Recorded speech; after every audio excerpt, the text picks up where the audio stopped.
Aloha y'all, Daniel Aaron here, your guide to vibrant living. And I would love your opinion on something, please. I am in the midst of preparing for a TED Talk.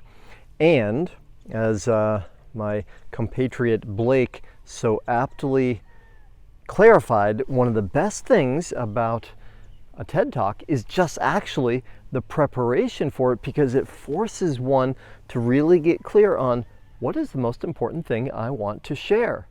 And I think the talk's 18 minutes. So as I've been working through this, what's come to me is the thing that I am most passionate about, that I feel like makes the biggest difference for people in the world, and what my whole career has been devoted to, is transformation, right?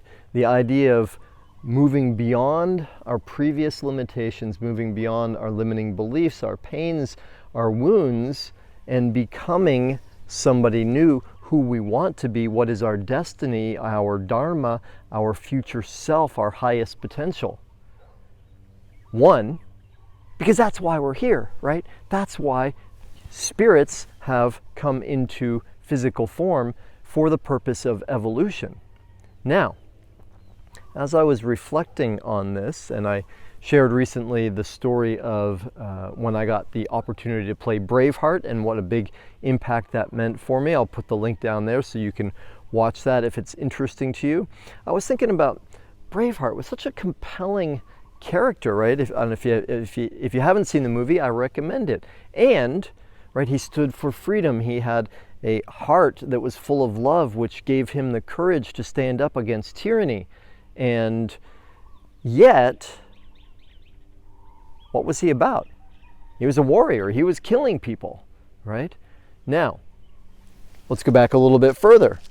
There's a dude you might have heard of by the name of Arjuna, right? One of my favorite things when I lived in Bali is in the town where we lived, there's this huge statue of Arjuna. He's a character from the Bhagavad Gita, one of the most important holy texts from India. And he was the consummate warrior. He doubted that he should go to battle, because he stood on the battlefield and he looked across and he saw his uncle and his tutor, and then so Krishna, an avatar, came to him and said, "Your duty is to be a warrior."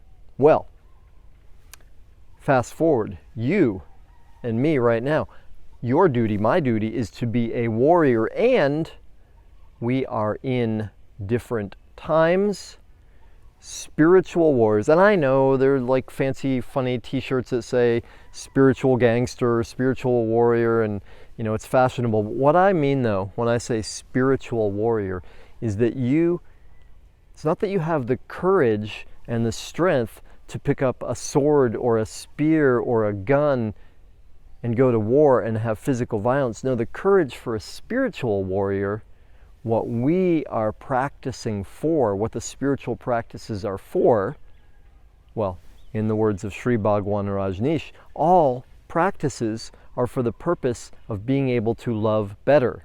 Actually, I paraphrase it, but that's what he said.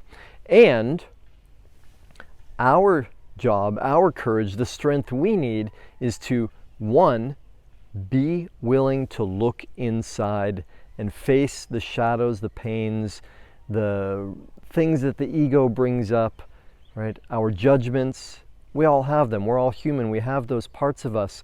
Our evolution, our progress, our warriorship is being able to allow those to come up, to see them honestly for what they are, to thank them for their service. They're just trying to protect us, to love them, and to move beyond them.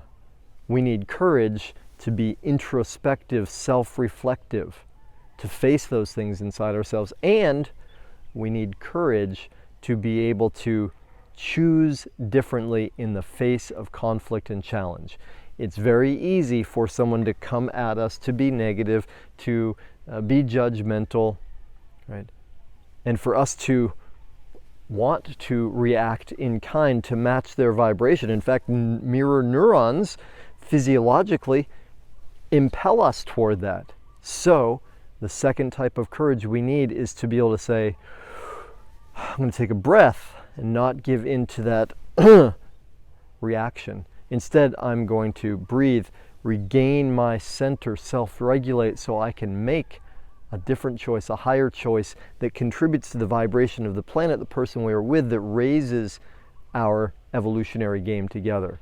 And y'all, you know what I'm talking about. You wouldn't be here if you weren't on that path already. So this, please consider a thank you, a pep talk, a reminder.